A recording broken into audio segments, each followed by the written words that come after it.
금값은 사상 최고치인데 왜 비트코인만 30% 폭락했을까요? 이건 단순히 코인 시장의 문제가 아닙니다. 곧 들이닥칠 주식 시장의 거대한 도살장을 예고하는 잔혹한 전초전입니다. 우리가 당연하게 여겼던 시장의 모든 상식이 송두리째 흔들리고 있습니다. 2025년 한 해가 저물어가는 지금, 글로벌 자산 시장은 그 누구도 가보지 못한 낯설고도 위험한 풍경을 마주하고 있습니다.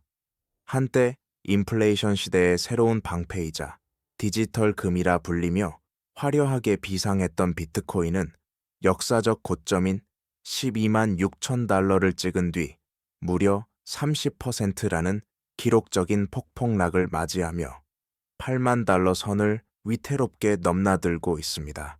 하지만 그 옆에서 인류 역사상 가장 오래되고 견고한 안전자산인 금은 트로이 온스당 4,300달러를 상회하며 사상 최고가 부근에서 무거운 위용을 과시하고 있습니다.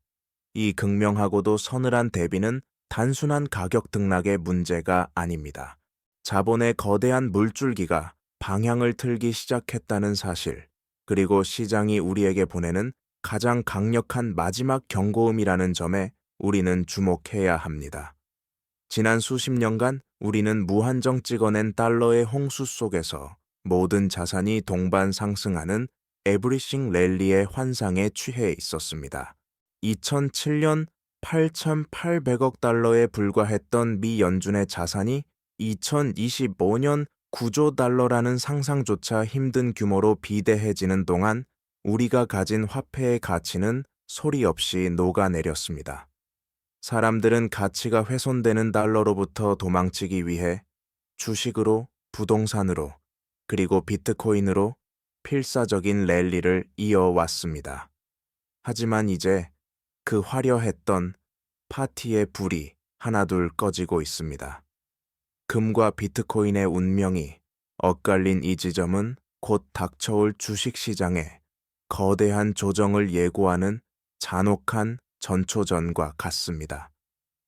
당이 금융시장의 모세혈관이 막히고 달러라는 생명수가 마르기 시작할 때 가장 먼저 쓰러질 자산은 무엇이 될까요? 오늘 우리는 화려한 전광판 숫자에 가려진 글로벌 경제의 민낯을 투명하게 들여다보려 합니다. 이것은 단순히 하락장을 경고하는 이야기가 아닙니다. 우리가 공들여 쌓아 올린 부의 탑이 얼마나 위태로운 유동성의 모래 위에 세워져 있었는지, 그리고 그 붕괴의 끝자락에서 개인은 어떻게 생존해야 하는지에 대한 냉철한 기록입니다. 역사는 말합니다. 폭풍이 대지를 휩쓸기 전 바다는 언제나 기괴할 정도로 고요했다고 말입니다. 지금 우리가 목격하는 이 기묘한 정적이 우리에게 던지는 질문은 명확합니다. 당신은 다가올 주식시장의 차례를 맞이할 준비가 되어 있습니까? 자산시장의 역사에서 금과 비트코인은 서로 다른 배경을 가졌으면서도 화폐 가치 하락이라는 거대한 파도 앞에서는 늘 같은 배를 탄 동지처럼 움직여 왔습니다. 하지만 2025년 10월을 기점으로 이 견고했던 동행에 서늘한 균열이 생기기 시작했습니다. 수치로 확인되는 이 현상은 단순한 우연이 아닙니다. 금값은 트로이 온스당 4,882달러를 기록하며 역사적 고점 대비 고작 89% 하락한 수준에서 강력하게 버티고 있는 반면 비트코인은 12만 6천 달러라는 정점을 찍은 뒤 순식간에 8만 7천 달러 선까지 밀려나며 30%의 시가총액이 증발했습니다. 왜 이런 기이한 현상이 벌어지고 있는 것일까요? 그 해답을 찾기 위해서는 우리가 지난 18년 동안 겪어온 달러의 타락 과정을 되짚어봐야 합니다. 2008년 글로벌 금융위기라는 전대미문의 사태를 수습하기 위해 연준은 막대한 돈을 찍어내기 시작했고 2020년 팬데믹 위기는 그 속도에 불을 지폈습니다. 2007년 당시 8,800억 달러 수준이었던 연준의 자산 규모가 2025년 들어 9조 달러를 돌파하며 2빈배 이상 팽창했다는 사실은 우리가 사용하는 화폐가 얼마나 빠른 속도로 가치를 잃어왔는지를 증명합니다. 2007년 이후 미국 물가는 누적적으로 56% 급등했습니다. 인플레이션의 공포 속에서 투자자들은 달러가 아닌 다른 무언가를 찾아 헤맸습니다. 주식, 금, 비트코인은 그 대피처였습니다. 2007년부터 2025년 사이 S&P 500 지수는 365% 올랐고 금값은 423%, 나스닥은 무려 760% 상승했습니다. 이 모든 상승의 본질은 자산 가치가 오른 것이 아니라 달러 가치가 추락한 결과였습니다. 하지만 이제 시장은 그동안 뿌려진 돈의 무게를 더 이상 견디지 못하고 임계점에 도달했다는 강력한 징후를 보이고 있습니다. 비트코인의 급락은 단순히 코인 시장 내부의 문제가 아닙니다. 그것은 전 세계 자본시장의 모세혈관이라 할 수 있는 단기 금융시장에서 달러라는 혈액이 부족해지고 있다는 첫 번째 경고등입니다. 금은 중장기적인 가치 보존을 위해 버티고 있지만 유동성에 가장 민감하게 반응하는 비트코인이 먼저 쓰러졌다는 것은 주식시장 역시 머지않아 같은 길을 걷게 될 것임을 암시합니다. 이 엇갈린 운명은 우리에게 묻고 있습니다. 유동성으로 쌓아 올린 잔치가 끝난 후 가장 마지막에 터질 거품은 과연 무엇이겠느냐고 말입니다. 이 유동성 역설의 중심에는 미국 재무부의 보이지 않는 손, 즉 국채 발행 구조의 급격한 변화가 자리하고 있습니다. 최근 임명된 스콧 베센트 재무장관은 기존의 관례를 완전히 깨뜨리는 파격적인 행보를 보였습니다. 본래 미국 재무부의 국채 발행 준칙은 전체 발행량 가운데 단기물은 20%, 장기물은 80%로 유지하는 것이었습니다. 그러나 베센트 장관은 2025년 들어 단기 국채의 비중을 전체 발행량의 무려 55%까지 끌어올렸습니다. 이는 시장에 엄청난 충격을 주었습니다. 단기 국채가 대량으로 쏟아져 나온다는 것은 미국 정부가 민간 시장에 단기 자금을 마치 진공청소기처럼 빨아들이고 있다는 뜻입니다. 실제로 올해 발행된 약 2조 달러의 국채 중 절반이 넘는 1조 달러 이상이 단기물로 채워졌습니다. 이렇게 시장의 혈액과도 같은 단기 유동성이 정부로 흡수되자 가장 먼저 타격을 입은 곳은 비트코인이었습니다. 비트코인은 본질적으로 단기 금융시장의 자금 조달 여건과 레버리지에 극도로 민감한 자산입니다. 거물 투자자들은 싼 이자로 엔화를 빌리는 엔캐리 트레이드나 초당기 자금을 활용해 비트코인을 매수해 왔는데 단기 금리가 요동치고 자금이 마르자 이들이 가장 먼저 자산을 투매하며 탈출하기 시작한 것입니다. 반면 금은 5년이나 10년물 같은 장기 국채 금리에 더 민감하게 반응합니다. 베센트가 단기물 발행에만 집중하면서 상대적으로 장기 국채의 공급이 줄어들자 장기 금리는 낮은 수준을 유지했고 덕분에 금값은 압박을 받지 않고 고공행진을 이어갈 수 있었습니다. 하지만 이것은 결코 안심할 상황이 아닙니다. 초당기 금리를 나타내는 SOFR 금리가 연준이 정한 범위를 벗어나 발작적으로 튀어오르는 현상은 금융 시스템의 모세혈관이 이미 막혀가고 있다는 증거입니다. 유동성의 풍요 속에서 비정상적으로 부풀어 올랐던 자산 시장의 엔진이 차갑게 식어가고 있습니다. 이제 주식시장 역시 이 차가운 유동성 고갈의 파도를 피해 갈 수 없는 운명에 놓였습니다. 전 세계 증시를 지탱하던 신용의 레버리지가 회수되기 시작할 때 우리는 비트코인에서 시작된 하락의 파도가 주식시장을 덮치는 광경을 목격하게 될 것입니다. 화폐에 대한 신뢰가 무너질 때 자산시장이 얼마나 잔인한 차별화를 보여주는지는 역사가 이미 수차례 증명해 왔습니다. 우리가 목격하고 있는 금과 비트코인의 이질적인 움직임은 과거 신흥국들이 겪었던 통화 위기의 전조 현상과 소름 끼칠 정도로 닮아 있습니다. 아르헨티나, 터키, 그리고 베네수엘라의 사례는 화폐에 대한 믿음이 한순간에 증발했을 때 자본이 어떻게 각자 도생의 길을 걷는지를 보여주는 극명한 교훈입니다. 이들 국가에서 하이퍼 인플레이션이 발생하고 통화 가치가 종이 조각으로 전락했을 때 시민들은 살기 위해 실물 자산인 금이나 달러로 필사적으로 도망쳤습니다. 하지만 그 과정에서 유동성이 뒷받침되지 않거나 투기적 성격이 강했던 자산들은 가장 먼저 시장에서 버림받으며 폭락을 면치 못했습니다. 현재 미국의 상황은 이들 국가와 규모와 차원이 다르지만 본질적인 메커니즘은 동일하게 작동하고 있습니다. 연준이 지난 18년 동안 자산을 이불배나 불리며 뿌려댄 달러의 홍수는 이제 제방의 한계를 넘어서고 있습니다. 달러가 더 이상 안전하지 않다는 공포가 확산될 때 자본은 가장 보수적이고 근원적인 가치인 금으로 회귀합니다. 1997년 대한민국이 겪었던 IMF 외환위기 당시에도 상황은 비슷했습니다.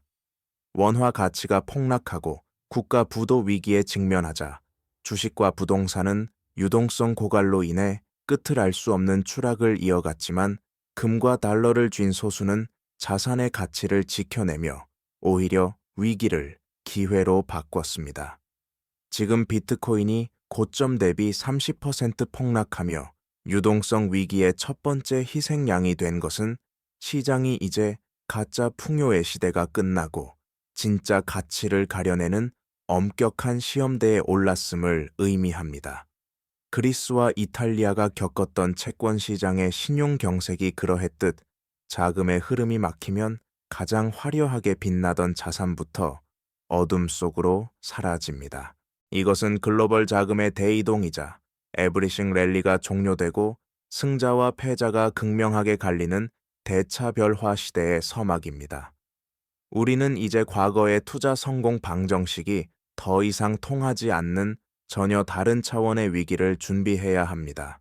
글로벌 자본의 거대한 대이동과 유동성 고갈의 징후는 대한민국 경제에 있어 가장 치명적인 위협으로 다가옵니다. 특히 우리가 주목해야 할 지점은 달러의 타락보다 더 빠른 속도로 진행되고 있는 원화의 가치 하락입니다. 미국 달러가 금 대비 휴지 조각이 되고 있다면 우리 원화는 그 달러보다도 더 빠른 속도로 가치가 증발하고 있습니다. 2025년 말 현재 환율은 천자 400원대를 넘어 심리적 저지선인 1,500원 선을 위협하며 우리 경제의 기초 체력을 갉아먹고 있습니다. 1997년 IMF 외환위기 당시 우리가 겪었던 고통의 핵심이 달러 부족이었다면 지금의 위기는 대외적인 달러 고갈과 내부적인 부채 폭발이 동시에 맞물려 있다는 점에서 더욱 복합적입니다. 현재 대한민국이 안고 있는 천적 900조 원 규모의 가계부채와 한계치에 다다른 부동산 PF 프로젝트 파이낸싱, 대출은 글로벌 신용 경색이 발생했을 때 터지기만을 기다리는 시한폭탄과 같습니다. 비트코인이 단기 유동성 고갈에 반응해 먼저 쓰러졌듯이 한국의 자산시장 역시 글로벌 자금의 회수와 금리 인상의 파고 앞에서 가장 취약한 고리가 될 수밖에 없습니다. 대외 의존도가 높은 한국 경제의 구조상 미국 재무부가 단기 국채 발행을 통해 시장의 달러를 빨아들이기 시작하면 국내 금융기관들은 외화 조달에 심각한 어려움을 겪게 됩니다. 이는 곧 국내 대출 금리의 추가 상승으로 이어지고 소위 영끌족이라 불리는 개인 투자자들과 부채로 연명하던 기업들을 벼랑 끝으로 내몰게 됩니다. 대한민국 국채의 부도 위험을 나타내는 CDS 프리미엄이 요동치기 시작했다는 것은 해외 투자자들이 이미 한국 시장의 위험을 감지했다는 신호입니다. 부동산 불패 신화와 코스피의 장기 박스권에 갇혀 있던 한국의 투자자들은 이제 냉혹한 현실을 직시해야 합니다. 비트코인이 보여준 하락은 단순히 코인의 종말이 아니라 과잉 유동성으로 지탱되던 모든 자산의 가격이 제자리로 돌아가는 과정의 시작입니다. 원화 가치 하락으로 인해 수입 물가가 치솟고 실질 소득이 줄어드는 상황에서 가계부채의 이자 부담까지 가중되는 삼중고의 시대가 열리고 있습니다. 글로벌 유동성 파티가 끝나고 썰물이 시작된 지금, 누가 발가벗고 헤엄치고 있었는지가 대한민국 자산시장에서 곧 드러날 것입니다. 우리에게 남은 골든타임은 이제 그리 길지 않습니다. 위기가 자산시장 전반으로 확산되자 글로벌 경제의 컨트롤 타워인 중앙은행들의 움직임도 긴박해졌습니다.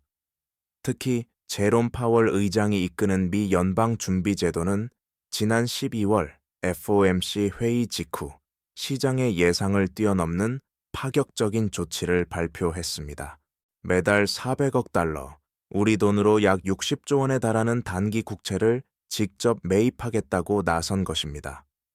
당초 시장이 예상했던 150억 달러의 2배를 훌쩍 넘는 이 규모는 역설적으로 현재 미국의 단기 금융시장이 얼마나 심각한 자금난에 봉착해 있는지를 보여주는 방증입니다.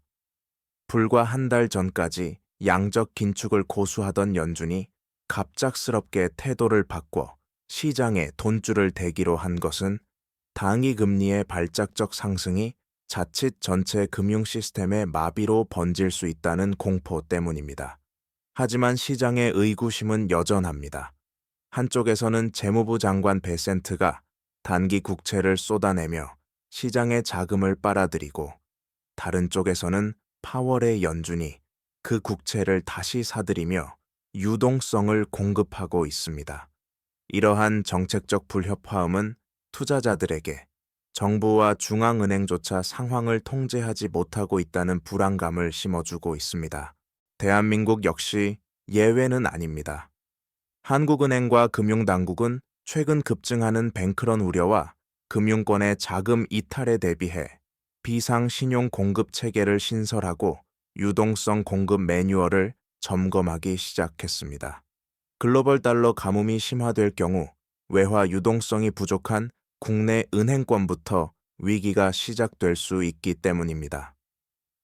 1997년 IMF 당시 우리가 경험했던 비극적인 사태가 2025년의 끝자락에서 다시금 재현될지 모른다는 우려가 현실화되고 있습니다.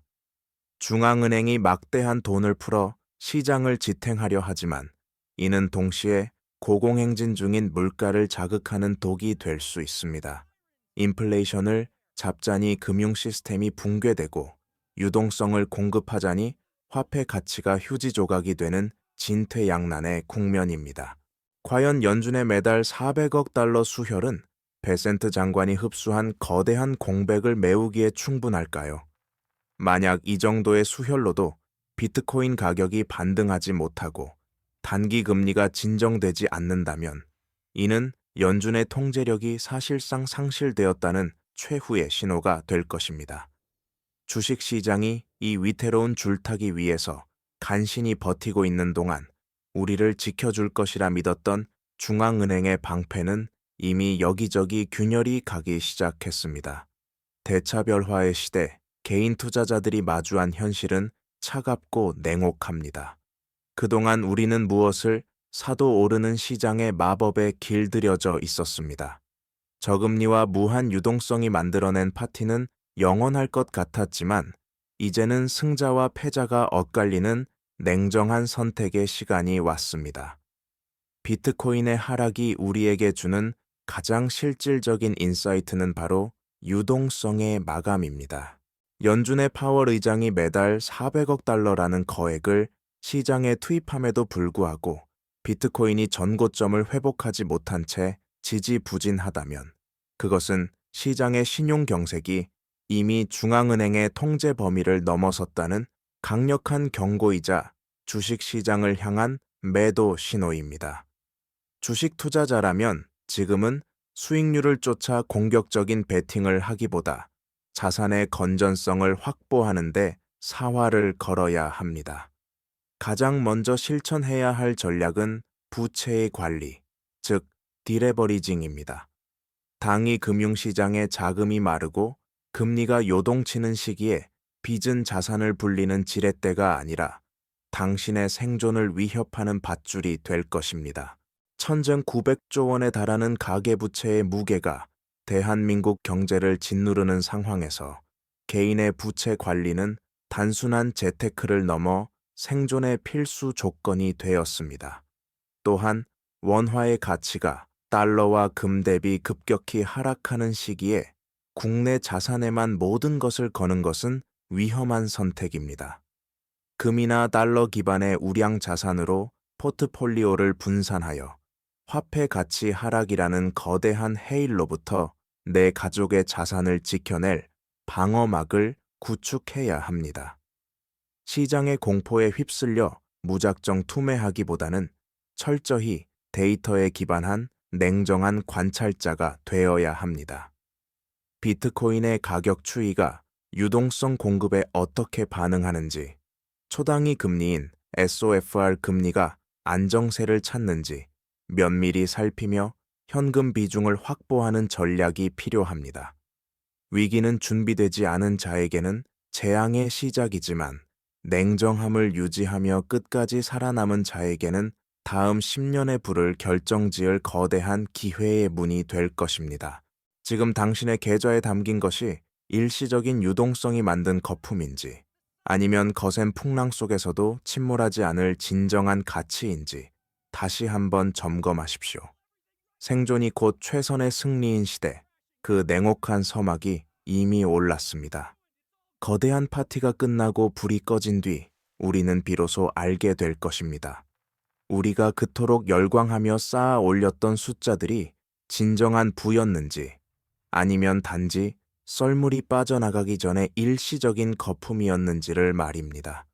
지난 수십 년간 인류는 무한히 찍어낼 수 있는 종이 화폐에 마법에 의존해 성장의 신화를 써왔습니다. 2007년부터 2025년까지 미 연준의 자산이 2굴배 넘게 불어나는 동안 우리는 그 풍요가 영원할 것이라는 달콤한 착각 속에 살았습니다. 하지만 금과 비트코인이 보여준 오늘의 극명한 디커플링은 그 기나긴 환상이 이제 임계점에 도달했음을 보여주는 가장 명확한 증거입니다. 비트코인이 유동성 위기의 선행 지표로서 먼저 하락하고 금이 최후의 보루로 버티고 있는 지금, 주식시장이라는 마지막 제방마저 무너지기 시작할 때 우리는 비로소 돈의 민낯을 마주하게 될 것입니다. 이것은 단순한 자산 가격의 조정이나 하락장을 넘어선 문제입니다. 우리가 신성시해온 현대 화폐 시스템 전체에 대한 거대한 신뢰의 시험대입니다. 누군가는 이 위기 속에서 모든 것을 잃고 좌절하겠지만 누군가는 화폐의 타락을 일찍이 간파하고 본질적인 가치를 지키며 새로운 시대를 준비할 것입니다. 역사는 반복됩니다. 위기는 언제나 탐욕의 끝자락에서 예고 없이 시작되었고 그 고통의 터널을 지나온 자들만이 다음 세대의 주인공이 되었습니다. 이제 화면 속 전광판의 빨간색과 파란색 숫자에 일희일비하던 습관을 잠시 내려놓으십시오.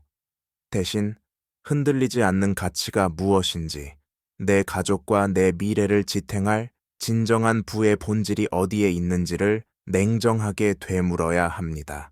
경제학자들은 지표를 분석하고 정부는 정책을 쏟아내지만 당신의 삶을 책임지는 것은 결국 당신 자신의 깨어있는 통찰과 용기뿐입니다. 어둠이 깊어질수록 길을 안내하는 별은 더욱 빛나는 법입니다. 자산 가격의 대차별화라는 이 냉혹한 폭풍 속에서 당신이 부의 방향을 잃지 않는 지혜로운 항해사가 되기를 바랍니다. 우리가 믿어온 모든 법칙이 무너지는 지금, 진정한 투자는 어쩌면 시장이 아닌 우리 자신의 통찰력에 던져야 할 마지막 승부수일지도 모릅니다.